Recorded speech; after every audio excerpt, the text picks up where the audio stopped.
اس واقعے کو ضرور سن لیجئے گا میرے بھائیوں، اس واقعے کو ضرور سنیے گا۔ خولہ بنت ثعلبہ کے شوہر نے، اوس ابن صامت نے جب یہ جملے کہہ دیے کہ انت علیہ کظہر امی، تو مجھ پر میری ماں کی پیٹھ کی طرح حرام ہو چکی ہے، بعد میں بڑے پچھتائے تو خولہ بنت ثعلبہ کو اللہ کے نبی کے پاس بھیجا۔ ایمان دیکھیے، خولہ بنت ثعلبہ کا اللہ کے نبی کے پاس جاتی ہے اور کہتی ہے اللہ کے رسول میرے لیے راستہ نکالو۔ اللہ کے نبی نے کہا نہیں جاؤ، اب تم ان کے اوپر حرام ہو چکی ہو۔ ہیں حرام کیسے؟ کہا جاؤ، اب تم ان سے نہیں مل سکتی ہو، جیسے ماں کی خدمت کی جاتی ہے وہ تمہاری ویسے خدمت کریں گے۔ وہ بحث کرنے لگی، ضد کرنے لگی۔ اللہ کے نبی نے کہا اٹھو، تمہارے لیے میرے پاس کوئی راستہ نہیں ہے۔ اس کو گھر سے واپس کر دیا۔ خولہ بنت ثعلبہ نبی کے گھر سے باہر نکلی، نا امید، نراش، مایوس، لیکن دروازے سے نکلتی ہے۔ اللہ کے رسول کے دروازے سے لگا ہوا دروازہ مسجد نبوی کا ہے، مسجد نبوی کا ہے۔ اس نے مسجد نبوی کی چوکھٹ کو دیکھا، چوکھٹ کو دیکھتے ہی چیخ پڑی، محمد تیری چوکھٹ بند ہو گئی تو کیا ہوا، رب کی چوکھٹ تو کھلی ہے۔ غور کرو ایمان کی طاقت کیا ہے، ایمان کسے کہتے ہیں۔ وہ نا امید نہیں ہوئی، اے محمد صلی اللہ علیہ وسلم تیرے گھر کی چوکھٹ بند ہو گئی تو کیا ہوا، رب کی چوکھٹ تو کھلی ہے۔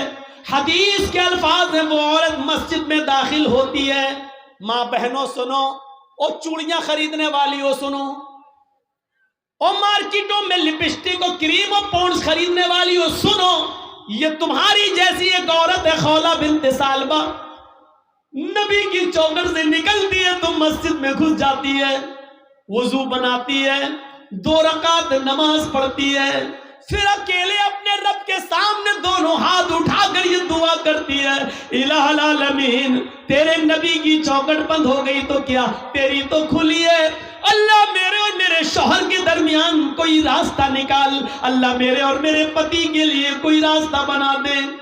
اللہ نے کہا جبریل کیا دیکھ رہے ہو، اگر میں نے اپنی بندی کے لیے راستہ نہ نکالا تو کون نکالے گا، جاؤ اور میرے حبیب سے، میرے نبی کے پاس قرآن کی آیتیں لے کر اور بتا دو کہ اللہ نے اس عورت کے لیے اور دنیا کے اندر قیامت تک کی تمام عورتوں کے لیے راستہ نکال دیا ہے۔ جبرائیل قرآن کی آیتیں لے کے آئے، اللہ کی قسم خولہ بنت ثعلبہ بھی مسجد کے اندر دعا مانگ رہی ہے، ابھی اس کے آنسو گر رہے ہیں، ابھی اس کے ہاتھ نیچے نہیں ہوئے، ابھی اس نے دعا مانگنے کے بعد ابھی ختم نہیں کی، وہ دعاؤں میں روانی جاری ہے، وہ دعا پہ دعا مانگی جا رہی ہے، اور یہاں جبریل یہ آیتیں لے کے نازل ہوتے ہیں، قد سمع اللہ قول التی تجادلک فی زوجہا وتشتکی الی اللہ، اللہ نے اس عورت کی بات کو سن لیا، اللہ نے اس لیڈی کی بات کو سن لیا، اللہ نے اس عورت کی گفتگو کو سن لیا جو آپ سے بحث کر رہی تھی، تجادلک فی زوجہا، جو آپ سے بحث کر رہی تھی، جو آپ سے ڈیبیٹ کر رہی تھی، جو آپ سے لڑ رہی تھی اپنے ہسبینڈ کے بارے میں، وہ تشتکی اللہ، اور جب آپ نے اس کو بھگا دیا، ہٹا دیا، گھر سے باہر کر دیا، تو وہ اللہ سے بھی فریاد کر رہی، وہ تشتکی اللہ، وہ اللہ کو بھی پکار رہی، یعنی دعا کر رہی ہے۔ اللہ نے اس عورت کی بات کو سن لیا ہے، جاؤ اے نبی اس عورت کو بلاؤ، اور اس ایک عورت کے لیے میں نے قیامت تک کی ساری عورتوں کے لیے مسئلہ بدل دیا ہے۔ کہو جو لوگ اپنی بیویوں کو اپنی ماں کی طرح کہہ لیتے ہیں، حرام کر لیتے ہیں، وہ اپنی بیوی بنا سکتے ہیں دوبارہ، لیکن دوبارہ بیوی بنانے سے پہلے ایک غلام آزاد کرنا پڑے گا۔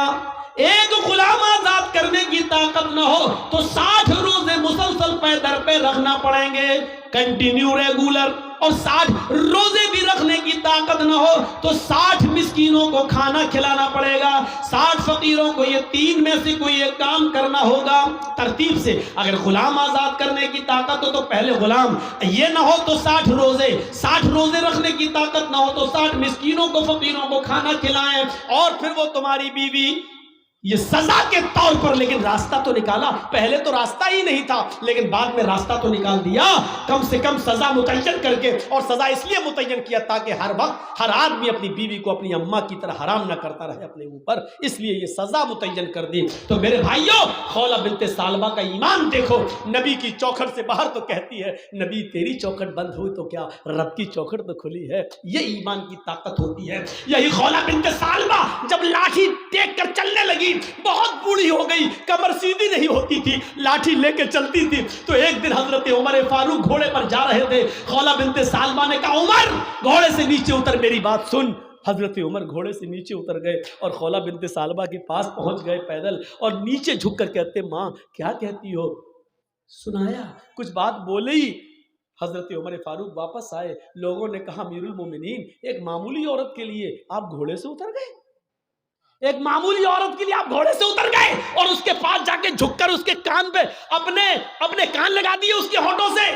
آپ کہہ سکتے تھے میرے دربار میں ایک معمولی عورت کے لیے آپ گھوڑے سے اتر گئے۔ حضرت عمر فاروق روتے ہوئے کہتے ہیں نہیں، اس کو معمولی عورت مت کہو، یہ معمولی عورت نہیں ہے۔ جب نبی کا دروازہ بند ہو گیا تو اس عورت کی گفتگو کو عرش والے نے عرش پہ سنا ہے۔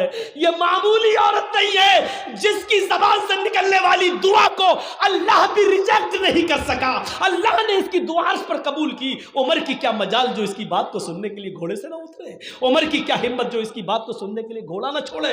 ارے جب اللہ نے اس کی بات کو ریجیکٹ نہیں کیا تو عمر اس کی بات کو ریجیکٹ کیسے کر سکتا ہے؟ جب ساتویں آسمان کے اوپر اللہ نے اس کی بات کو سنا تو عمر اس کی بات کو کیسے منع کر سکتا ہے، کیسے نہیں سن سکتا ہے؟ میرے بھائیوں، یہ ایمان کی طاقت تھی، ایمان کی طاقت، یہ ایمان کی طاقت ہمیں اور آپ کو اپنے اندر پیدا کرنا ہے۔ پورا خطبہ میرا ایمان کے تعلق سے رہا ہے، اور پھر وہی لاسٹ میں وہی بات وَلَا تَهِنُوا وَلَا تَحْزَنُوا وَأَنْتُمُ الْأَعْلَوْنَ إِن كُنتُم مُؤْمِنِينَ۔ اس ایمان سے اگر ہم اپنی بنیاد کو جوڑیں گے تو ہم ترقی کریں گے، بلندی پر جائیں گے، اور اگر اس ایمان سے اپنی بنیاد سے رشتہ اگر ہم ختم کر لیں گے تو پھر ہمیں ذلت ملے گی، رسوائی ملے گی، پتنگ کی طرح کٹ کر ہم زمین پہ گریں گے اور ہمیں نوچ ڈالا جائے گا۔